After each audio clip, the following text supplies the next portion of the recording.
Woo, what a day. It's been a fabulous morning, and it's going to be a great afternoon. And let me begin by thanking our host, Dean Hutchins. Thank you for allowing us to gather here today. A remarkable time. And let me introduce our illustrious panel here. Just couldn't be more excited to have 4 deans of law schools, of area law schools, who, in doing my research, I was so impressed, and frankly, I felt so old because whatever you're doing with the students now is not my education. My law school education is just remarkable what you're doing to lead our profession into not the next century, we just passed that mark, too close to it, but what you're doing to bring them into the modern age and to think about some of the issues that we've been talking about today. So let me begin by having introductions at the far end. Let me begin with Dean Renée McDonald Hutchins, who you have some of the information about each of these fantastic folks. I would encourage you to go to their websites and read more. But she is Maryland Carey Law's 11th dean, beginning her tenure in 2022. Previously, she was dean at the David A. Clark School of Law, University of the District of Columbia from 2019 to 2022.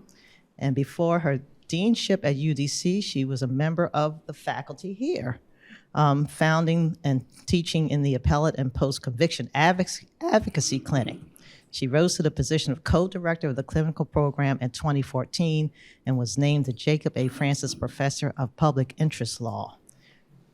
Dean Hutchins is a leading expert on the Fourth Amendment and criminal appellate practice, and her legal scholarship sits at the intersection of criminal procedure and social science, and she's been published in leading journals.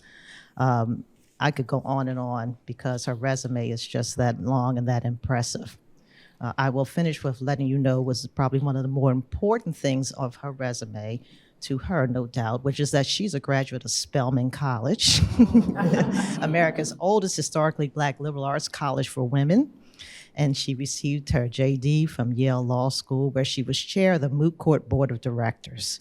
After law school, she clerked for the late Nathaniel R. Jones of the U.S. Court of Appeals of the Sixth Circuit, a leading African-American jurist, and gained legal expertise as a federal prosecutor and a criminal defense attorney. She also taught at NYU's groundbreaking lawyering program. Dean Hutchins.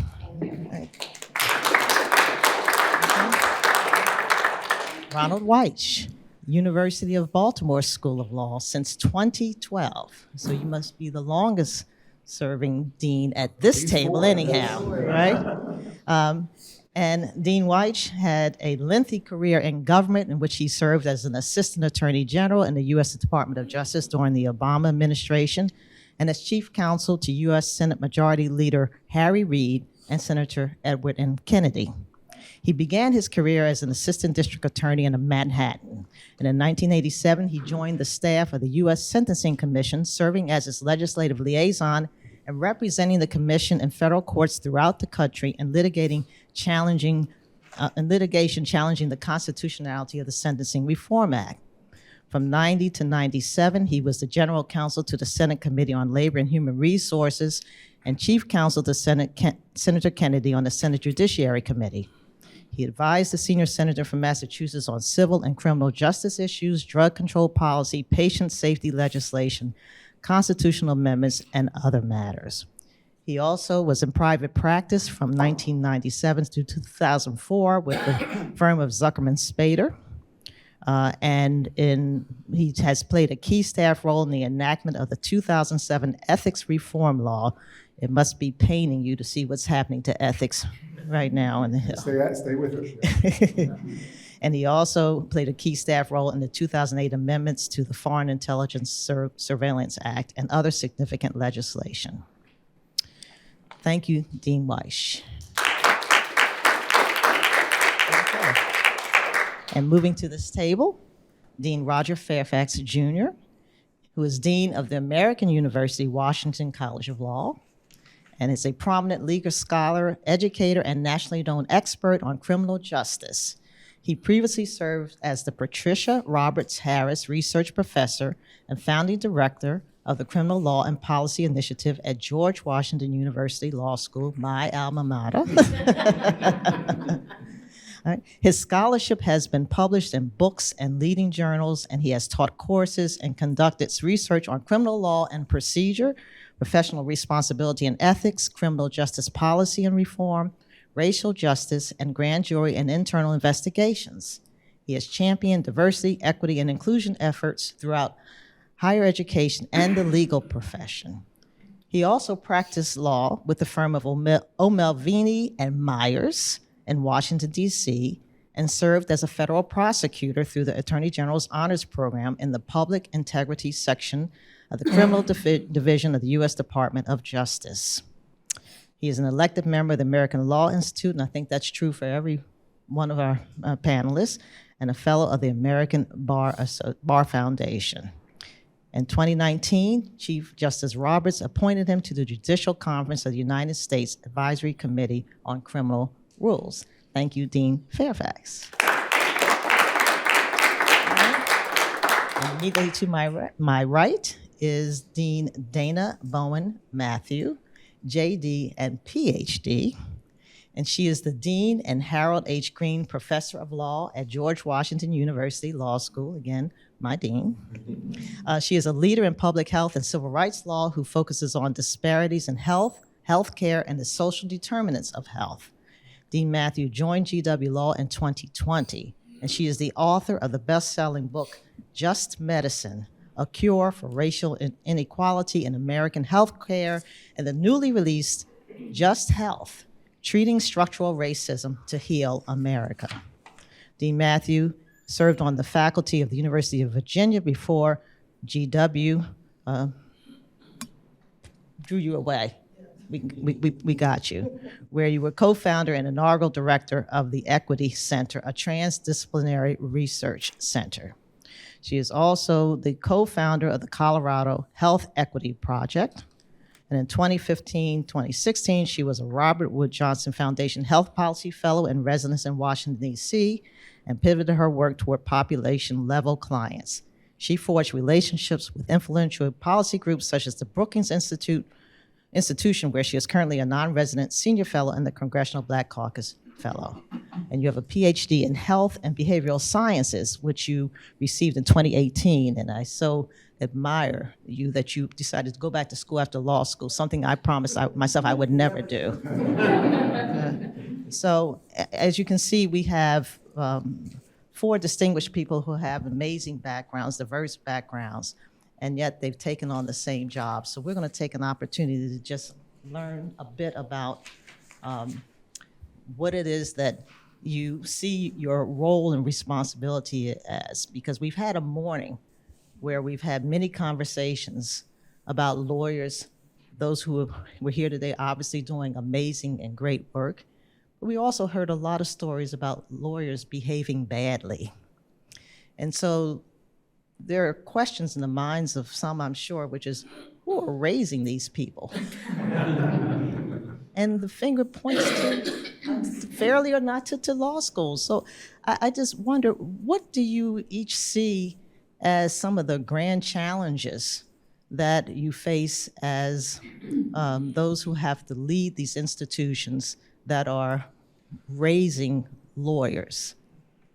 Who wants to start with that question? So I can start. I think in a very real sense, law school deans are coming to recognize that it is in part our job to educate the next generation of lawyers who will uphold American democracy. And I don't think I'm overstating when I say that. I think that one of the things that we learned on January 6th was that American democracy is potent as an idea, but it is fragile as a concept. And that lawyers have a very, very, very real role to play in maintaining and supporting American democracy. And so among the 4 schools represented, it is a significant likelihood that one of us is educating the next president. the next senator, the next vice president, the next congresspeople, the next Supreme Court justices, the next, state court justices, and that it is very important that as we are pushing them out into the world, that we are pushing them out into the world with an understanding of the privilege and remarkable responsibility that comes with joining this profession. Mm-hmm. Yes. So we did educate a future vice president. Yeah. His name was Spiro Agnew, which, to Donna's point, we don't always get it right, or at least not all of our graduates get it right. Yeah. But I want to endorse what Renee said, but I'll offer an amendment that I think she'll regard as a friendly amendment, that we are not just educating the next generation of lawyers who will uphold American democracy, but who will work to improve American democracy and institutions. We heard the conversations this morning were so interesting, and I was especially focused on the criminal justice discussion. And we heard that there are significant flaws in our criminal justice system. Some don't even like to call it the criminal justice system. And there's a lot of work to do to improve that institution and other facets of our government, of our democracy. But I think we are educating students who understand that the way to effect change is through our democracy, through legislatures, through advocacy in courts, through getting involved with the executive branch. What an exciting thing here in Maryland that we have a new governor, a new cabinet, and so many opportunities for improving the systems here in our home state. So we're doing exactly what Renee said, and then charging our students and arming them, equipping them to be advocates for improvement and reform of these systems. And that's a big challenge. Yeah. And I'm just making it clear that we want this to be a conversation. So anytime that you even want to engage with each other, please feel free. Well, first I want to thank you for that wonderful introduction and the invitation to be here. I have had engagement with the MSBA going back. We talked about that a little bit back to my time with the Professionalism Committee, and even early in my career with the Leadership Academy. And I see one of my Leadership Academy cohort mates, Gary Norman here. So great to see you, Gary. Gary is a graduate of the American University of Washington College of Law, so particularly proud to see Gary. And also the University of Maryland Law School. Thank you, Renee, for hosting this. As some of you know, my wife, Lisa Fairfax, was on this faculty for 9 years. Our 3 daughters grew up in this building, running around, and I have very fond memories of her time here. It's great to be back here. I think that is a critical question. Again, I also endorse the comments Renee made. Over the past, even beyond January 6th, but going back 5-6 years, I think the professions have been called to account. If you think about it, journalism, medicine, public health, right? Everyone is looking to the professions to be introspective and to engage in self-improvement. And, I often say we are sort of the prophylactic between chaos and order, right? The legal profession. And we have a particular obligation to make sure we are instilling and transmitting to our students the values that will not only keep the profession strong, but will renew and prop up democracy. And the stakes have never been higher. And so, again, I am thankful that we're having this conversation. So I'm going to echo all the thanks, and I guess true to my form, I'm going to bring a little bit of a bellicose theme to this, because I think we're actually educating an army. I have 2 quotes that I'll try and weave into my comments during the course of the day, and one is from Lonnie Guinier, the late and, in my opinion, great Lonnie Guinier, who said that the admission act to a law school is a political act. It's a violent act. Right? Who we actually admit to law school, admit to these ranks of senators and presidents and judges and all of the leaders of society, it is a political decision. And with the Supreme Court taking that political decision and turning it on its head, we as law schools have to be really mindful of how we're gonna continue this fight, and it is a fight, right? So I think we are educating a veritable army to save, to protect, to fight for democracy, the rule of law, justice, this idea of equality. Like you said, Dean Hutchins, it is a powerful idea that is fragile in the execution. And so what we are doing is no less than, I think, educating an army for tomorrow. The last quote I'm going to give you is from Drew Gilpin-Faust, and she was the first woman president of my alma mater. And she said, indeed, as other institutions falter in dispiriting succession, universities nurture the hopes of the world. And the reason I read that is because it's not only our job, I think we are the last best hope. As educators in higher education and in law particularly, we are the last best hope. Religion, baseball, government, all have faltered, and we have the opportunity to educate in a way that will protect and pursue our democracy. That's how I see what we're doing in leading law schools. So I'd like to use the analogy of some people will run away from the burning building and some will run to the fire. You've just, issued a challenge, and you said, this is our obligation, this is our burden. That's a heavy lift. How do you go about positioning, the delivery of services to meet that challenge that you've described of saving democracy? How do we not? But how do you think about it? I mean, so this is the challenge. Now, what do I need to do? How do you think about framing the providing the framework so that law schools can deliver on that, promise? So I'm going to tell a story, and I'm going to tell a really short story, and I think everybody on the panel has heard this story, but I'm going to tell it really, really quickly because I don't think you've heard the story. So my father's family is from South Carolina, and my father's family was very involved in one of the companion suits for the Brown versus Board of Education decisions. They were involved in the Clarendon County component to that case. And my great-grandfather was one of the lead organizers. And when my dad was about 10 years old, my great-grandfather's involvement in that case had attracted a lot of very undesirable attention from the Klan. And that was a pretty serious threat in 1940s rural South Carolina. And my dad used to tell the story a lot of the Klan interest in the family, and one particular day when there was a Klan rally happening past the house. And when I was growing up, I used to always think, like, what in the world could have compelled my great-grandfather to have wanted to attract that kind of attention on himself and his family?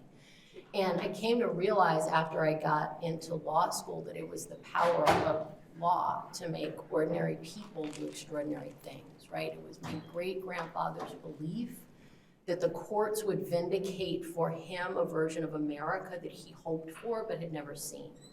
And so, when you ask how do we do it, to me it's like, how do we not? Like, with that legacy, right? With the very real risk that so many people have suffered, and the losses that so many generations prior to ours have struggled through. How do we not, with all of our privilege and all of our talent and all of our benefit, like, how do we not lean into this work? Because so many people before us leaned into it for us. 3/4 of us would not be sitting at this table half a century ago, right? Without that work. And so it is very important to me, people have poured into us. It is incumbent upon us to pour into future generations. I really like the word pour because it is really clear to me that at least 5 things matter. Who we admit, right? And looking at what the Supreme Court is doing, we're going to have to become very intentional about making sure that students get an opportunity to come and get these educational experiences who are from various backgrounds, not just for their benefit, but for the benefit of preparing students to lead in a pluralist society. then how we pay for it, right? I'm not gonna do the data thing, because the data thing is my thing, but I'm looking at the share of JD awards by ethnicity and then who gets dollars, and it's inverse to who needs them and who gets admitted, right? This is this is the second way how we do it, we gotta pay for people, we gotta go out, raise the money, lower the tuition, slash, whatever we have to do. If we're protecting democracy, it requires that big a difference. And then what we teach. When I arrived at GW, there was still this amazing teacher named Fairfax who taught a course. I don't know what happened to him that he thought he should leave GW, but before he did, he made his mark in a course called cause lawyering. So our curriculum, the whole thing was built on the wire, or was that a different course? A separate course, but. He was like legendary. All of his teaching was like, there were people lined up around the block. But what they learned in there was that law changes things and you are responsible as a change agent. We are giving you a powerful, potent tool. You better use it for good, right? And so what we teach as the third thing that has a lot to do. But I have to say that the responsibility doesn't stop with us, right? It continues and will help with respect to who we give you and how you steward these packages of power once they become your employees, right? So I don't know that we can do this alone as law schools, right? So if we are not doing the unusual, unnecessary, uncommon thing, we're just gonna keep getting the same results. If we think we are protecting a democracy, then we should act like it. We should do the unusual thing. And the last thing I think is that it's unique to us. I think we need to get rid of the LSAT as an admission standard. I hope nobody's recording this. It's always been recorded. I'm speaking as an individual, not as the dean of the law school.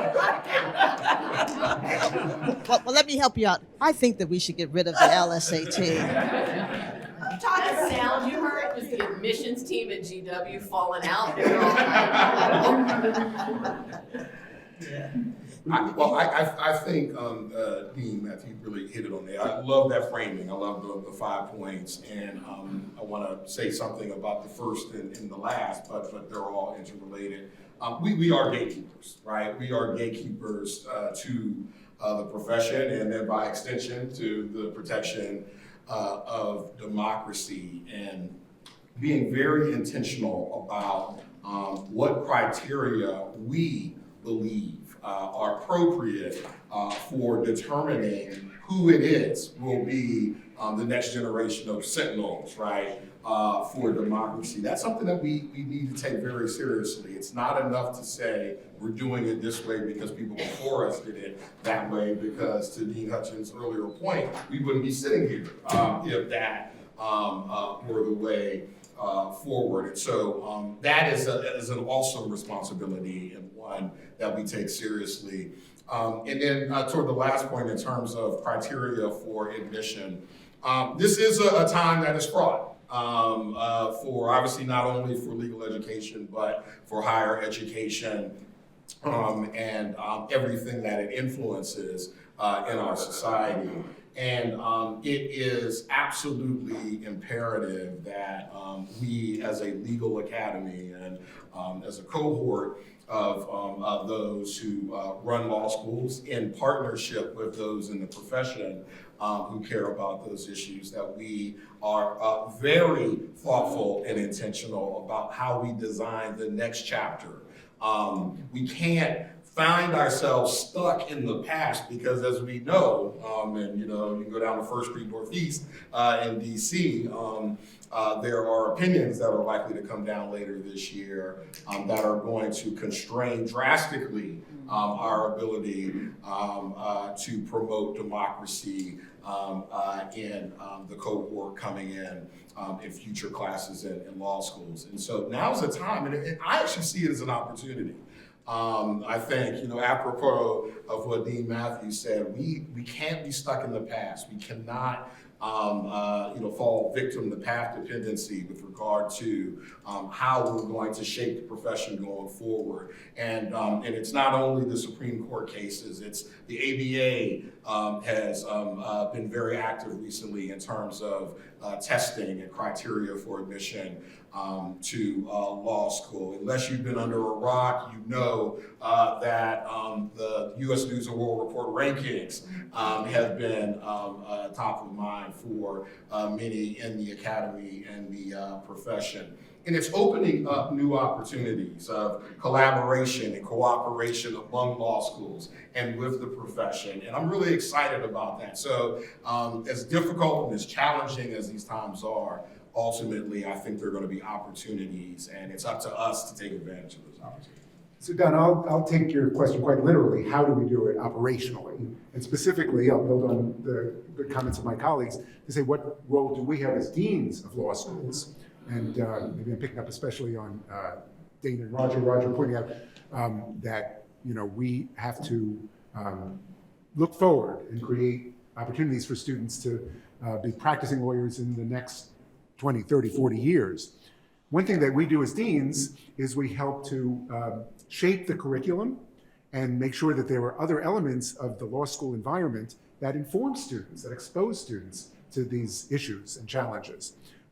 Now, all law schools teach some basic things, contracts, torts, civil procedure, property, et cetera.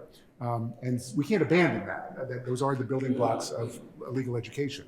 But beyond that, there's lots of exciting things that we can bring to our students, courses that challenge them in these issues of social justice and equity in our society. We need to hire professors who are well equipped to teach those subjects. It's very difficult to moderate a law school classroom these days in those subjects. So professors need to be especially skilled and have support from their deans. And then beyond the curriculum, there are elements that we can bring into a law school. So for example, at the University of Baltimore, we've established a Center on Criminal Justice Reform. And I'm pleased that my colleague Heather Warnkin, who directs that center, is here. And a generous alumnus help us to start that. And that is a center that's bringing to our students and to the wider public issues that were discussed this morning about the fairness of the system and ways in which it needs to be improved. But deans have the responsibility and the ability to bring those kinds of elements into the law school building so that our students can immerse themselves and be, as I said, well prepared to be, and I'll take Dayna's words, combatants for justice as they leave the law school. In putting this program together, we would alternate between, having a conversation around, well, of course, that's the way things should be. To the other side of it is, are we sure that everybody agrees that's the way it should be?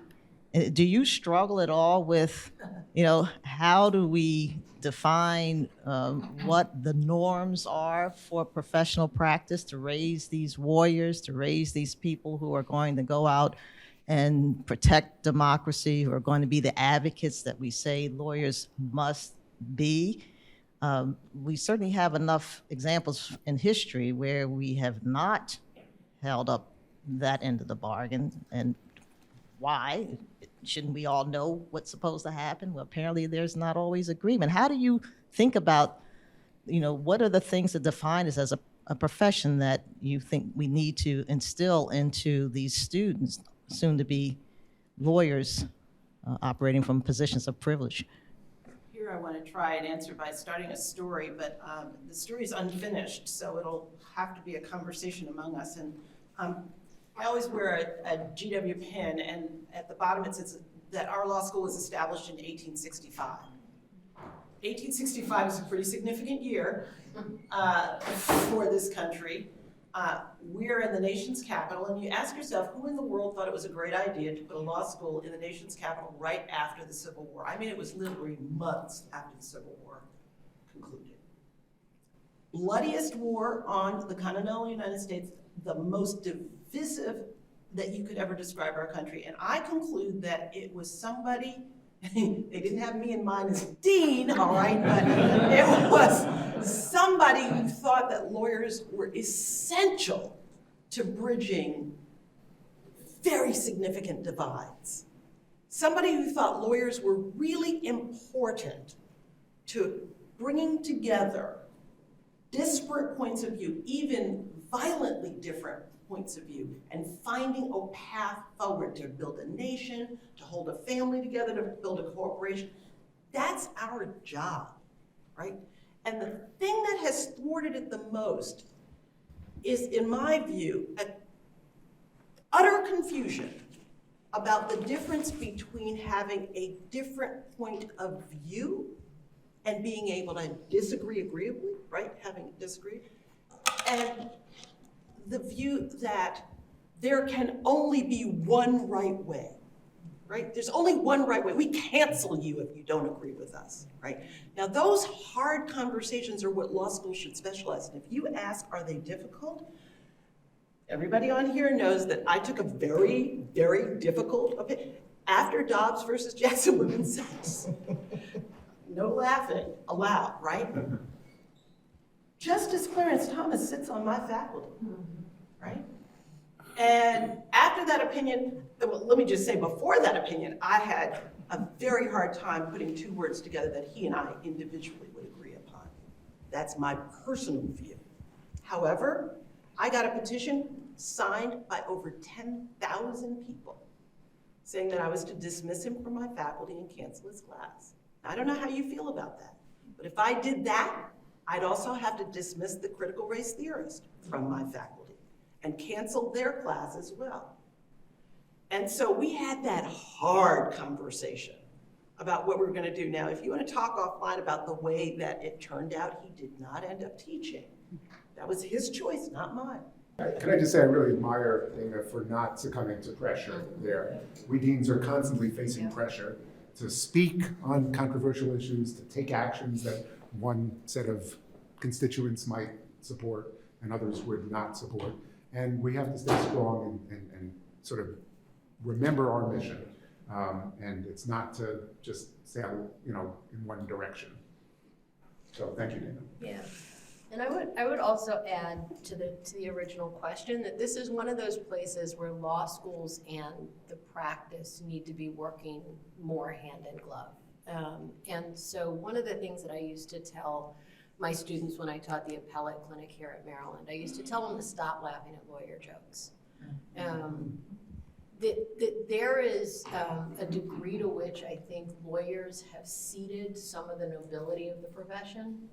And we need to stop doing that. The work that we are doing is critically important, and it doesn't all have to be done one way, right? There is not one noble version of a lawyer, and then every other space in the profession is not noble. The entire profession, if we're doing our jobs well, is about advancing justice, and we need to remember that, and we need to be more intentional. And you don't hear doctors making jokes about other doctors, right? And so we really need to think about the ways in which we talk about the work that we're doing, the ways in which we talk about our colleagues in the profession, so that students understand as they are coming through and moving out into the profession that what they are stepping into is a space of awesome responsibility and privilege, so that they will treat it with the same care that it should be treated.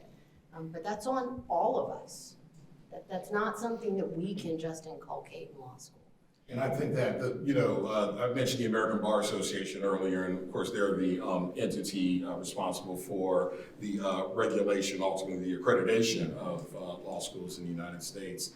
And, in the last decade, been very active in terms of revising the standards that govern programs of legal education. And as a result, all of the deans here, I'm sure, either you've been through one or you're about to go through an accreditation process, and you have to demonstrate compliance with these new standards. And there are some exciting ones. I mean, I think, cultural competency requirement, for instance, in the curriculum is something that's gotten a lot of attention.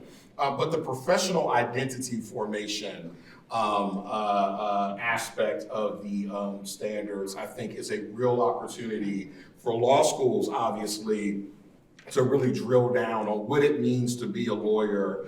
But I think we need to do a better job of working with the profession, with the practicing profession, as we animate what we do in the building, within our curriculum, in our co-curricular and extracurricular activities, everything that we pour in to our law students so that they graduate, they walk across that stage, and they are ready to join a profession that has a cohesive sense of what it means to be a lawyer, that is separate and divorced from any particular issue, but the core set of values that ultimately will propel our profession into future generations. Yeah, and that's interesting because I appreciate that you talk about core values, because that is what we mean. We talk about the norms.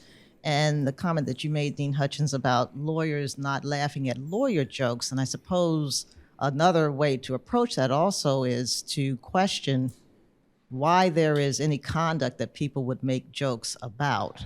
And so as a profession, do we also need to interrogate that kind of conduct and then as a group say to our peers, that's not okay, that you're bringing disrespect? This, the fact that people are talking about it means that there's something that's not right, and we don't want to tolerate that. We had that conversation with many folks this morning, and it came out, a young lawyer, Erica Newland, for Protect Democracy, talking about how important it is to have lawyers who are more seasoned to be there to support younger lawyers when they feel it's necessary to speak out. So what are your requests to members of the bar once they leave law school that they do to protect democracy, to support young lawyers? What is it that we should be doing? Because it's easy to say, to point a finger at one person, there are three fingers pointing back at you. Mm-hmm. So we've put you on the spot, but there's a whole room full of people who need to hear what we need to do to continue the work that you start.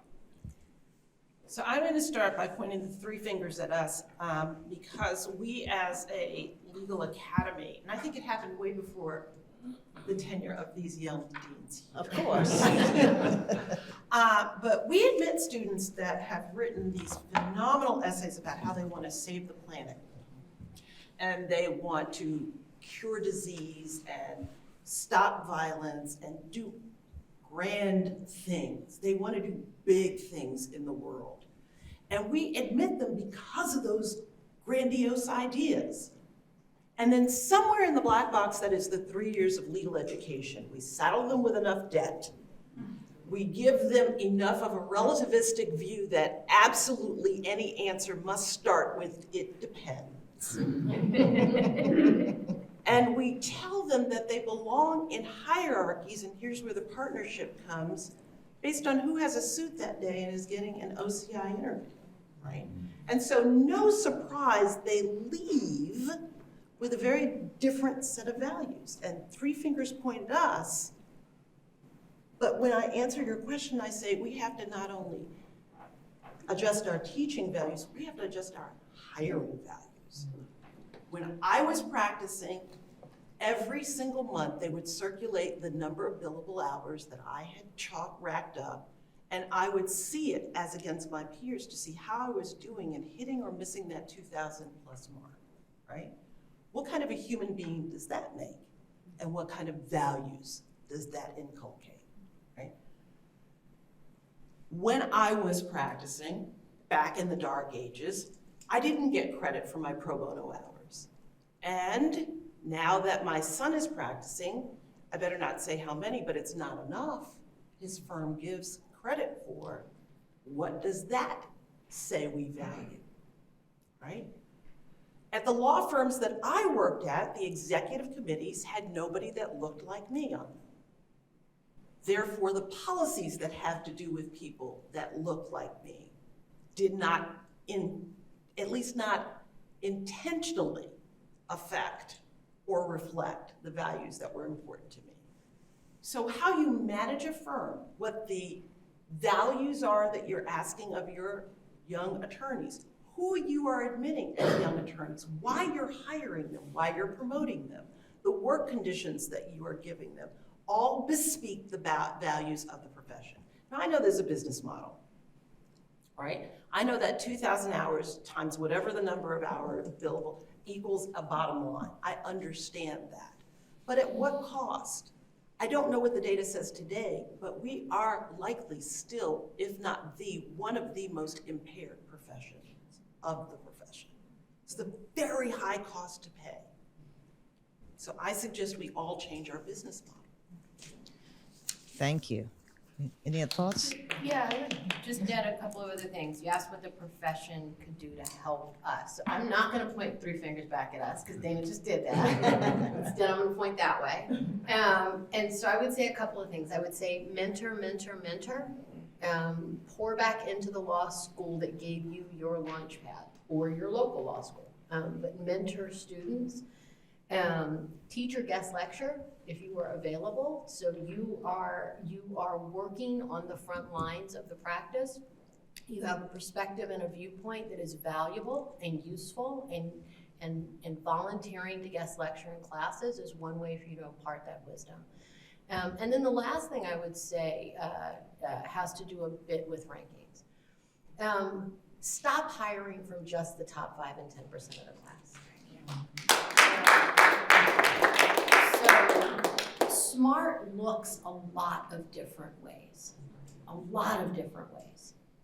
And we are graduating remarkably talented classes of students, the overwhelming majority of whom are frequently overlooked by employers because of some arbitrary cutoff that has to do with grades. And I'm not saying that grades are not important, but I am saying that grades are not the only measure of talent. And so I really, really, really want to encourage employers to be more robust, more comprehensive in your assessment of students as you are bringing them into the practice, because we have so many bright kids who are going to be such fantastic attorneys one day. And they are being overlooked because of where they fall in the relative hierarchy of law school grading. So those would be my 3 asks. So I've got another friendly amendment for Renee. Okay. There you go, go ahead. She says, don't just hire from the top 5 or 10% of a class. I'll add to that, don't just hire from the top 5 or 10% of law schools on that True. crazy Yep. US News list. True. So obviously, we're not one of those law schools. But boy, we graduate some fabulous, hardworking, wonderfully successful lawyers. And I do appreciate that the Maryland legal community has recognized that and has robustly hired University of Baltimore graduates. Keep doing that because those US News rankings are crazy, as I think we'd all agree, and some of us have taken steps about it. But every law school is graduating some very fine young lawyers, and they all deserve a chance to succeed in the profession. And actually, I think Dayna and I were on the same panel, but we addressed the Now Hiring Partners Conference. This was last year. And what I told them is that, and once you get these students, right, once you recruit them, you have to shepherd and steward their careers or they're going to leave. And that is what results in the statistics that Dean Matthew cited at the outset. So in terms of access to work, make sure that you have an equitable system of distributing work, right? That is giving students perhaps from underrepresented backgrounds or who are first generation the same shot at the type of work that will enhance their trajectory in your organization. Feedback is so critically important, right? And it's not only the summative feedback that you get every 6 or 12 months and at a lot of employers, but it's the developmental feedback. It's after a call with a client, telling them, I really like how you address that one issue. One thing you might emphasize is, or you might give them a breakdown, an outline of the key issues so that they can more easily digest it. That sort of feedback is an investment. in that junior lawyer, and it makes it more likely, even if they don't stay with your entity, that they're going to have a successful career in the law. It is all connected, it is all interrelated. And it's something that, again, as law school deans, we want to work with you to make sure that that transition is as seamless as possible. So I think that's important. Thank you. And it's interesting, I'm thinking back to what one of our speakers said earlier today, Alec talked about, when they asked, how do you define a lawyer's role? He said, well, first you need to actually have thought about what the bureaucracy is, that you're functioning in. So being able to understand, what the context is for what it is they're being asked to do, and being able to analyze things through that lens. I think the same could be said about, how do we go about getting lawyers post-law school to do better and be better. We need to be thinking about what is the system that we're introducing them to, and is it really serving the purpose that we need to be serving? So thank you for that. But I'm curious. I was thinking about this as preparing for our talk, that business schools can look to industry to figure out what does the customer want, and then fashion a curriculum around so they can put together folks who can then go out and deliver that service, whether it be people who code or people who, whatever it is. Is there anything like that when it comes to law school? Who is informing the direction that you take when you decide we need to have these clinics, or we need to have these multidisciplinary practice groups or institutes? Is it, although the lawyers are already practicing, is it the people who are coming to the law schools for an education? What's driving that decision-making about the direction that you go in and the kind of education you deliver? So I would say all of the above. A lot of the vision, though, should be, I think, coming from law schools and their faculty, and recognizing the ways in which we can better educate students. So, for example, clinical legal education was not a thing 60 years ago. We thankfully here at Maryland was about to celebrate the 50th anniversary of our clinical law program. And that wasn't because, industry told us we had to. It was because a member of our faculty realized that there was a better way for us to be educating students, a more robust, more complete, more comprehensive way for us to be educating students, and that experiential learning was a part of that was something we needed to add to the curriculum. But one of the things I would very much love to see is for law schools to be in greater dialogue with the practice, so that we are hearing from you what it is you need in young lawyers, so that we can make modifications to the way that we're educating in a way that is responsive, that better, right? Our whole job, I can't remember who I was talking with, I was just talking with you, Roger, about sometimes we see our students and we realize, yes, that is exactly why we're doing what we're doing, right? We are here to train them and educate them and push them out into the practice in a way that ensures that they are successful. And so those dynamic conversations with people in the practice help us do that job better. One good thing is that law school deans are a community. We talk to each other, we learn from each other, we meet. The pandemic halted this, unfortunately, but we're back. And so through the American Association of American Law Schools and the ABA, and then locally through MSBA, we have a chance to talk to each other and learn from each other. And often I get great ideas for things that should be happening at our law school from hearing what's happening at other law schools. And that's the way it should be. I do have one thing to add. I always have one thing to add. This year, we did an experiment at GW. We called it Open Doors. And I might be knocking on your door for a job. I didn't ask anybody's permission, but I said, You're hired. Just gonna put it out there. Let's admit 10 students who couldn't make it on the numbers. No way, no how would they make it. No way. And let's give them an infrastructure where they have study halls, And let's let them, this was actually the most important part, let's let them build community. So they got a budget, they could go anywhere they wanted for dinner. Or let's say they wanted to go to the Kennedy Center, because a couple of them were from towns that don't even have a stoplight. And they, to see the Kennedy Center was a big old deal. And one faculty member just slipped me a check and said, if they need an interview soon, let's give them an interview soon. Well, grades came back, and only one of them has less than a 3.0, and it's a smidgen less than a 3.0. And we had to pay for it out of our pocket. We paid it that funny fund they call the Dean's Art Fund. It's like, that's just writing checks, right? I might be looking for a job. But you guys should do the same thing. Yeah. You should do the same thing. You should look at some people that you would never have looked at before. Don't just let them in the door, because that's not really inclusion and belonging. But support them once they get there, and give them the kind of access that Roger was just speaking about, and you will be shocked. It will also blow out of the water the idea that the metrics we're using are the right ones, right? Because all we're doing is replicating the same privilege. The reason the LSAT is wrong is the same reason that the bar exam is, and the same reason that all of those reinforce the same value proposition and the same social networks, right, that we're trying to broaden. I'm not saying they're wrong, I'm saying they're narrow. I'm saying we're missing a lot of opportunity.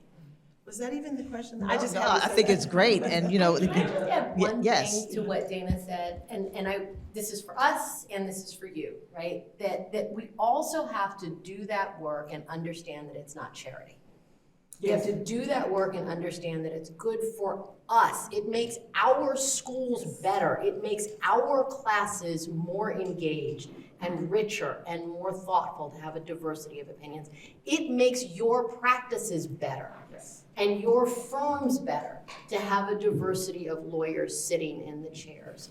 And so it is not charity work. It is not just about doing good for someone else. It is about doing good for ourselves. That I just wanted to, friendly amendment. And accept it, absolutely. Well, the same is very easy, right? It's doing something different that's hard. Mm-hmm. And when we talk about equity, it's not just, equity in terms of opportunity to succeed, but also the ability to be able to fail just like anybody else would fail. So it's about equal opportunity all around. So I think we don't have much left before, who's keeping time? How we doing? 2:40. Okay, let me ask you, give you each an opportunity to talk about some of the exciting things, things you're most excited about, the work you're doing in the area of equity. If you want to highlight something for us, that would be a great way, I think, to finish this. I'll jump in. We're so proud. People here may know about it. The law school has a program called the Fannie Angelos Program for Academic Excellence, which is a partnership between our law school and the 4 historically Black colleges and universities in Maryland.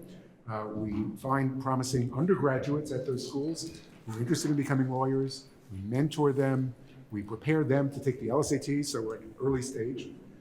Put to one side the question of whether the LSAT should be there, but it's there now. Then they come into law school with excellent scholarshiping opportunities, and we mentor them through law school, and we've had tremendous success. Some of the leaders of the Maryland Bar are graduates of that program. It's been nationally recognized. We're so proud of it, and we continue to grow it. I think it's great. Who wants to go next? I'm going to tell you about the Equity Institute, which is a university-wide research institute. What universities do is research, and we are just about to get chartered. There are 2 things that you should know about it. One, across every university, there are people working on eradicating inequality, racial, gender, ethnic, socioeconomic inequality, and they're not talking to each other. And usually they are working on the margins of their departments. So we bring an infrastructure for that community to work together. And then we insert the law. So that if you are over there in public health and you have this great idea about how to equalize affordable housing, it doesn't stop at that academic paper. You couple that with law in order to turn it into some legislation, to some kind of an initiative at the state, local, or federal level, so that you can translate your great idea from anthropology right, about reducing violence among youth and recidivism into real on-the-ground policy. And this has been an incredible success at every university I've ever gone to. We started really small at the University of Colorado when we did medical legal partnerships. And then at UVA, we did a equity center that actually required the university to take responsibility for its own racist history in Charlottesville. Charlottesville is a great place because it's a company town, right? Where did racism come from? Oh, it's at the university, right? So, and we were, and they just got a $6 million grant to do pipeline education for students who were in underprivileged schools during the pandemic. So we can do this at every school. Now we're doing one at the George Washington University. It's going to be the biggest, the greatest, and it's going to have the footprint right in the center of Washington, D.C., where policy is made. So I'm real excited about the Equity Institute at GW. Excellent. So a lot to talk about. The one I will pick out is and I'm going to be careful about using the name. So it's a pipeline program. We wanted to call it the Future L Initiative. I'm told that Harvard has trademarked that. so we have to come up with another name unless Harvard gives us a waiver. But the focus of it is reaching into the DC public schools and working with kids starting as young as middle school, creating a relationship with them. We actually brought a whole delegation of students from various schools to campus in the fall to have a planning retreat for a youth law summit that we're hosting in April on American University's campus. And our goal, as I said to these students when they were here, is to get you into our classrooms in 7 or 8 years. And we want to build that infrastructure around them and around the program and allow them to be beacons and ambassadors in their own community so that they can show their peers that it is possible. Ultimately, again, our goal is to enhance access to law school and to the profession. And frankly, college access as well. They're not all going to want to be lawyers, but we are providing them the foundation and the support over the long term so that they have those options available to them. So that's one I'm particularly excited about. This is fabulous. And so I will talk very quickly about two, one current, one future. So this year we are celebrating the 100th anniversary of the first class that graduated women from Maryland Carey Law. There were 5 women in the first class. And our Women Leadership and Equality Program, which is run by Professor Monopoly, is a critical component of our working to ensure equality along gender lines. We are also in the process of, don't worry Sharon, I'm not going to say the actual name, we are in the process of launching a Center for Race in the Law here that is going to have a faculty director, Mike Pinard, that is working to address in Baltimore City and in the state more broadly questions of equity and systemic and structural discrimination. So those are 2 initiatives. This is fabulous stuff. Thank you. Well, we're going to take maybe a question or 2. Is there anyone who has a question? Oh, we have a lot of questions. Who wants to go? Real quick. This is great. So I come to this wearing a hat of having practice law represented this campus, defended admissions policies, hired for people not in the top 10% because I wasn't, and then being dean of students here and teaching here, where I really received in my office many devastated students who were those students you're talking about to look at. And a lot of it was because of the way they're evaluated in these schools. And so the idea of trying to find other ways to give them feedback, I just challenge the law schools to try to think of a better way to teach what we're all trying to teach them, not just a midterm and not just a final, to talk to them throughout their classes, to give them opportunities to make those mistakes. I mean, I taught negotiation where in the plan, in the problem, it set them up to lie. And it was interesting to see how many of them did lie, how many of them didn't lie. Like to really force them to confront that and evaluate them on those criteria. So I also challenge you on who you hire to teach them that stuff. So, thank you today, you're really great. Thank you, Donna. Can I Yes. follow up on that real quickly, because as a partner in a law firm in town that does a lot of hiring, oh, do I have to use? I'm sorry. I'm used to being loud enough without it, so.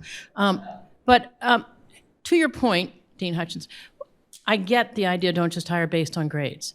And I love the idea that you're accepting people based on other metrics. What I want to know is, and it's a follow-up to Donna's question, what are those metrics? If you're not going to use the grades, what else do we have from law students other than a quick interview, which isn't worth a lot, and a writing sample, which is also, frankly, not worth a lot?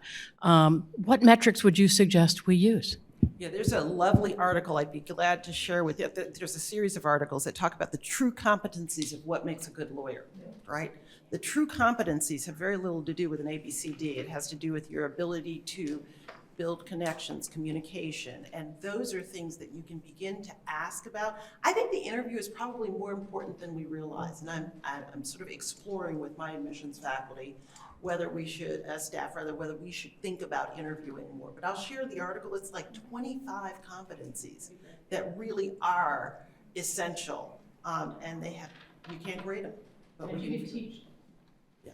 And can you teach them? If you could teach law firms how to better interview for those traits, that'd be great too. Okay, sure. Judge White? Oh, you want that microphone, Judge. I'm going to blame this question on Dean Fairfax. You mentioned that the professionalism course and the leadership academy. The professionalism course was inaugurated in 1992, Rule 11 of the bar admission rules. Don't tell Dean Matthew that I was a bar examiner for 10 years. The course did sunset about 10 years ago. Maryland lawyers, all lawyers, need to be reminded about their basic fundamental oath of admission, and a couple of side notes about upholding and protecting, defending the Constitution and the laws of the United States. How do you, as the ultimate educators, the ultimate liberal arts educators, because that's what a law degree is, it's a liberal arts experience, how do you recommend that we educate or re-educate practitioners, including dinosaurs like myself, about the importance of that oath and their basic obligation to respect the rule of law and to protect the Constitution? How do we go back to something as simple as the professionalism course? There's no mandatory CLE in Maryland. That's under consideration. Renee and I are members of a task force being chaired by Maryland Appellate Court Judge Stuart Berger. It was Judge Fader, Chief Justice Fader, who established that task force. So that work is ongoing to consider mandatory CLE, which is only a small answer to your question. Any other suggestions? So here's a crazy idea. It's a little bit of a crazy idea, but I am married to a doctor, and some of the things that they do to inculcate the values of the profession we could probably borrow from. So for example, the white coat ceremony. If we start off with a orientation that says the day you become a law student, you are actually becoming a member of the profession. You're an officer of the court. And then we couple that with dinosaurs, right? Taking responsibility to administer that oath and to take responsibility not to mentor you so you get a job necessarily, or not to mentor you necessarily solely because you need help with the outline from the course, but because you need to understand the ethos of this noble profession, right?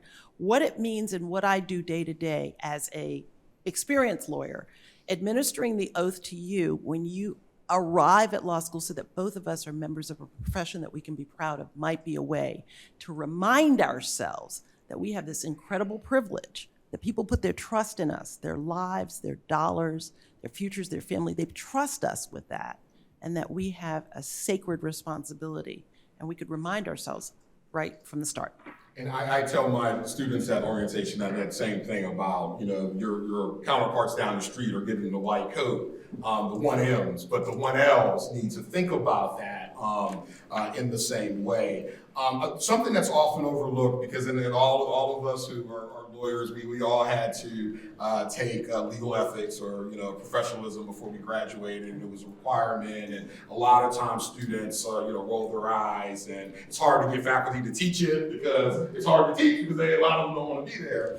But I actually see it as a privilege to teach that course. It really is the last required course they're going to take. And if you actually look at the requirement of all accredited, ABA accredited law schools to teach it, it doesn't say you're supposed to drill the model code of professional responsibility or, the model rules of professional conduct so to prepare them for the MPRE, which too many law schools actually do. What it says is that it's supposed to be an opportunity to transmit the norms and the values of the profession to the students. And that's how I look at the course. So, of course, I make sure that they have what they need to be prepared for testing, but I use it as an opportunity to truly transmit those values. And I rely heavily on the bar. So they are engaging with you and they're seeing you as a model, good and bad, right? And show them examples. And I think that is critically important. And then one last thing on the question about competencies, because I think that is also critically important. There are new methods and we discussed this at that NOUT conference, in fact, last year, of determining whether a particular student will be well suited for your practice and what you require of lawyers in your practice. There's some companies out there that are doing some work, and it's Legal Innovators is one. I know a number of us work with Legal Innovators, but I think the point is that if we look beyond the traditional criteria to determine exactly what will inform your hiring decision in a way that will likely lead to someone thriving in your practice. And we work together, law schools, and bench and bar, all together. I think we will be thrilled with the outcome. So I look forward to that partnership. I'm especially interested in that because, like Donna, I never would have gotten hired on my grades. So somebody liked me. Well, you have one more question? Quick question. I work for the federal government, and we hire hundreds of attorneys from these law schools. So we do look at transcripts. And as a person of color, it leaves a bad taste in my mouth just looking at transcripts. But we're stumped when it comes to a couple of law schools around the country that use only pass-fail. How do you guys feel about wholesale pass-fail? I think Yale is one of those. Yeah. That's why I looked at Dean Hutchins. Did he make you ask this question? No, it's just that when you're Mm-hmm. weighting students based on transcripts, and you know that some of those students who worked at night and went to law school don't have the best grades, they're doing other things, right? They're surviving. And then you get to the transcript and you see that the transcript doesn't look great, but look at what they've done. And then I have to weight them less than the Yale person who pass, fail, I don't know what they did, and I can tell by the address that they're sending in that they're probably, they're living in a nice area of the country. So that inequity just bothers some of us. Okay, do you want to defer to the Dean of Yale? It's your house. So here's what I would say as a Yale grad, not as a dean. I would say that the pass-fail model allowed me as a student to learn in a way that was freeing. That I could really dig into the subject and explore in a rich and thoughtful way without worrying about kind of my relative hierarchy against my classmates. So that's what I would say with regard to pass-fail, and I'm going to put it over there. And I completely understand that it is not a particularly helpful way of assessing students for future employers, but I would really encourage employers to look more comprehensively at the people they are hiring, right? So we here at Maryland Carey interview every student that we admit, every student. It is an important measure of who they are beyond what their undergraduate grades were. And so if as a part of your hiring practices, you have set some hard floor below which you will not look at a student because of their GPA, I would encourage you to rethink that. There is so much talent embedded in these classes that GPA tells you nothing about. And so I would really encourage, and if you want the help from the deans, I think that every single one of us would say, if you have a student that you are thinking about hiring and you have some question about whether they will be able to succeed at your place of employment because of where their GPA is, call us. We will happily talk to you about the ways in which that student is well equipped to step into a successful career in But your. then why are you all still using the A, B, C, D? And I was a C student here because I worked at night. Why are you still using that grading system? What's the justification?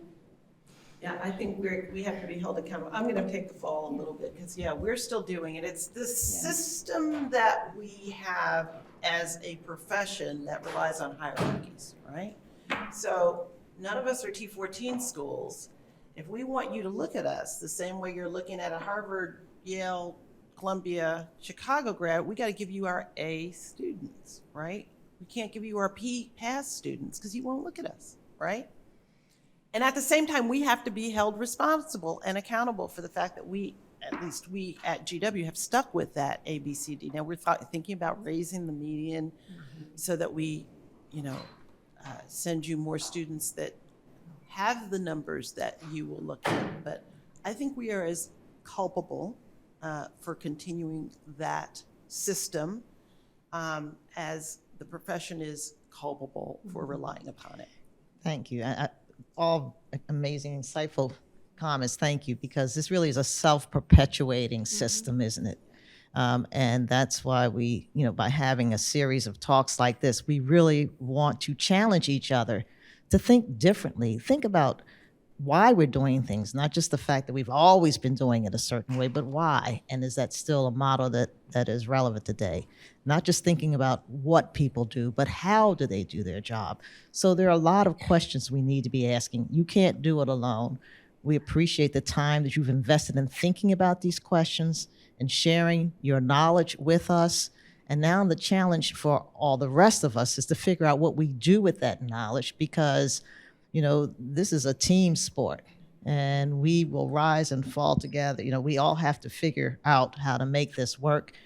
We've seen enough in the last few years. We know something's not working. And if we don't speak up and if we don't think about how to address these issues, then we really won't have a profession to talk about. So thank you so very much for the time that you've given us today. It's been very helpful. Thank you.